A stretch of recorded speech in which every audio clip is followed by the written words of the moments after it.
ছোট থেকেই মার মুখে শুনেছি বাপের বাড়ি নাকি মেয়েদের নিজের বাড়ি নয়। বিয়ে হয়ে যখন শ্বশুর বাড়ি এলাম, প্রায় শ্বশুর মশাই বলতেন, আমার বাড়িতে ওসব সহ্য করব না, এসব চলবে না। সেদিনই বুঝে নিয়েছিলাম ওই বাড়িটা আমার শাশুড়ি মায়েরই বাড়ি নয়। আমার তো প্রশ্নই ওঠে না।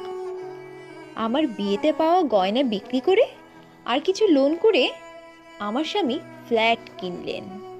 আমি মনের মতো করে সাজালাম, ভাবলাম আমার বাড়ি। বুধবার করে দুপুরবেলা খালপাড়ের কাজের মেয়েদের নিয়ে শুরু করলাম সেলাইয়ের ক্লাস। একদিন আমার স্বামী জানতে পেরে স্পষ্ট ভাষায় বলে দিলেন, আমার বাড়িতে বস্তি ঢোকানো চলবে না। সেদিন আবার বুঝলাম এই চার দেওয়াল আর ছাদটাও আমার বাড়ি নয়।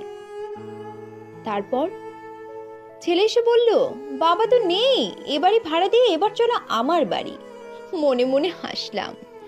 তারপর একটু থমকে কাউকে কিছু না বলে বেরিয়ে পড়লাম পথে। হয়তো নিরুদ্দেশের বিজ্ঞাপন বার হবে, কিন্তু জানেন, আমি নিরুদ্দেশ নই। আমি নিরুদ্দেশ নই, আমারও উদ্দেশ্য আছে। আজও বাড়িটা খুঁজছি।